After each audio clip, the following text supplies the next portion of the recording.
بات ہے۔ اسی لیے نیک لوگ کہتے ہیں جب پڑھو یا سنو، یہ تصور میں کام کرنا چاہیے، نہیں کرتے نا۔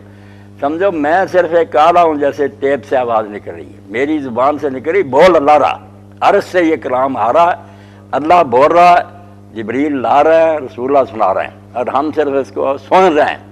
اور اس طرح جو سننا شروع کرے پھر اس کیفیت یہ الگ ہو جاتی کہ وہ کسی اور دنیا میں پہنچ جاتا ہے کہ ڈائریکٹ میں اللہ کی بات سن رہا ہوں۔ صرف انسان کی زبان جو ہے نا ایک آلہ ہے جس سے نکل رہی بات تو اللہ کی ہے۔ تو اللہ تعالیٰ کا کلام اتنا اہم اور عظیم ہے کہ اللہ تعالیٰ نے اس کی حفاظت کا بہت انتظام فرمایا۔ جیسے سرکاری خزانہ روانہ ہوتا تو یہ سارے ملازمین جانتے کہ اس کے آگے پیچھے گاردیں ہوتی ہیں کہ یہ لٹ نہ جائے، اس میں سے خرد برد نہ ہو جائے۔ اللہ تعالیٰ کا یہ جو خزانہ ہے نا، اللہ نے اس کی حفاظت کا بھی وہ انتظام کیا جو کسی کا نہیں کیا، کہ اس میں تحریف ہو گئی، کچھ اس میں سے کم ہو گیا یا بڑھا دیا گیا تو خلق خدا گمراہ ہو جائے گی، میزان ترازو ہی بدل جائے گا، میٹر تبدیل ہو جائے گا، جو حق باطل بتانے والی شے ہے اس میں ہی گڑبڑ ہوگی، کیا فیصلہ ہوگا کہ صحیح غلط کیا۔ اس لیے اللہ تعالیٰ نے اطمینان دلانے کے لیے کہ اس قرآن کو سمجھو کہ کلام کس کا ہے، لے کر کون آیا۔ یہاں جو آیتیں میں نے پڑھی وہ سارے ذریعے جن سے ہم تک پہنچا نا، ان کے بارے میں اطمینان دلایا گیا۔ جیسے کہتی نا حکومت کہ مطمئن رہو یار، اس پر موریں لگی ہوئی ہے، خرد برد نہیں۔ اللہ کہتا لے کر کون فرشتہ آیا، چھوٹا فرشتہ نہیں چنا، معمولی ہوتا کسی کو بھیج دیتا۔ انہو لقول رسول کریم، اس کلام کو لانے والا فرشتہ معزز فرشتہ۔ آپ کریم پڑھیں گے نا قرآن مجید میں، کسی نبی کے بارے میں آئے، کتاب کے بارے میں، کریم کا معنی ہی ہوتا کہ وہ اپنی نوع میں ممتاز ہے، چوٹی کا۔ اس لیے اللہ کہتا میں نے چوٹی کا فرشتہ چنا، یہ کلام تمہیں حوالے کرنا تھا کہ تمہاری قسمت کا فیصلہ اسی پر ہے، جو اس میں درج ہو گیا نا، تمہاری نجات بھی اسی پر ہے، تمہاری تباہی بھی اسی پر ہے۔ حدیث پاک میں آتا ہے، حضرت عمر رضی کا حوالہ آتا ہے حدیث میں کہ وہ مکہ کی طرف گئے تو انہوں نے گورنر مکہ کو دیکھا کہ شہر سے بہت دور نہ وادی عثفان میں پھر رہا تھا، تو اس سے پوچھا کہ مکہ کس کے چارج میں دے کر آئے، کون ہے اپنے پیچھے؟ انہوں نے جانشین، انہوں نے ایک آزاد کردہ غلام کا نام دیا کہ ابن ابی ابزہ کو میں نے نا اپنا نائب مقرر کیا۔ تو آپ نے کہا مکہ جیسا مرکزی شہر، قریش جیسے ایسے نمایاں سردار وہاں، اور آپ نے ایک غلام کو وہاں اپنا بنایا نائب، کیونکہ قدریں ہی بدل گئی تھی، معیار بدل گئے تھے۔ وہ گورنر نے کہا امیر المومنین قرآن سب سے زیادہ جانتا ہے، اللہ کی کتاب کا سب سے بڑا عالم ہے۔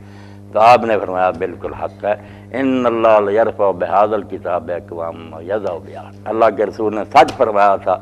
کہ اس قرآن کی برکت سے اللہ کچھ لوگوں کو اوپر لے جائے گا اور کچھ لوگوں کو نیچے کر دے گا۔ قریش نے نہ سیکھا علم رہ گئے،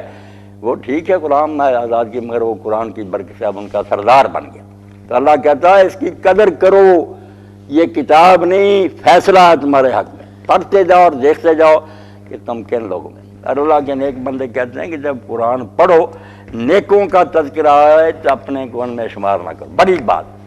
ذکر آئے نا کہ یہ جنتی لوگ، نہ سمجھو کہ میں ان میں ہوں، سمجھو مجھ میں یہ وصف کوئی نہیں ہے۔ دعا مانگو کہ اللہ مجھے بھی نصیب کر، اور کوشش کرو کہ اپنے اندر پہلے ہی اپنے آپ کو دے دو گے نا رعایت، نہیں میں تو بڑا تباہ ہو جاؤ گے، کچھ نہیں، اور بروں کا ذکر آئے تو سمجھو کہ یہ ساری برائیاں جو ہے نا قرآن میری ہی بتا رہا ہے، میں ہی گندگی کا ڈھیر ہوں، اور ان برائیوں سے نجات حاصل کرنے کی کوشش کرو۔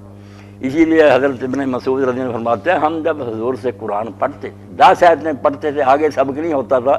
جب تک ہم دیکھ نہیں لیتے تھے کہ جن باتوں کا حکم دیا ہے وہ کرنا شروع کر دی ہم نے، اور جن سے روکا وہ چھوڑ دیے۔ اس طرح جب قرآن کا علم مکمل ہوتا تھا ساتھ ہی عمل مکمل ہو جاتا، وہ آدمی نا سر سے پاؤں تک قرآن بن جاتا تھا، جس کو علامہ اقبال ہی کہتے ہیں نا یہ راز کسی، اب یہ کتاب ہے، تلاوت ہے، بہت مجلسیں ہو رہی ہیں قرات کی، مگر عمل نہیں۔ قرآن جو کہتا ہے اس کا کوئی بنا ہوا انسان نہیں نظر آتا۔ یہ راز کسی کو نہیں معلوم کہ مومن قاری نظر آتا ہے، حقیقت میں ہے قرآن، وہ آپ قرآن ہوتا ہے۔ اور یہی سید قطب رحمۃ اللہ نے ایک فصل لکھی انتصار و محمد بن عبداللہ صلی اللہ علیہ وسلم کہ اللہ کے رسول کی کامیابی کیا، کتاب دے گا بہت اچھی نہیں، فرماتے ہیں جب رخصت ہوئے تو عرب کی زمین پر لاکھوں چلتے پھرتے قرآن چھوڑ کر گئے، وہ سب قرآن کے سانچے میں، ان کی بات قرآن کے مطابق تھی، گفتار میں کردار میں اللہ کی برہان، ان کی باتیں سن کر ان کا عمل سن دیکھ کر لوگ سمجھتے کہ واقعی یار اللہ ہے تو یہ بندے ایسے بن گئے، اللہ نہ ہوتا تو کیوں ہوتے۔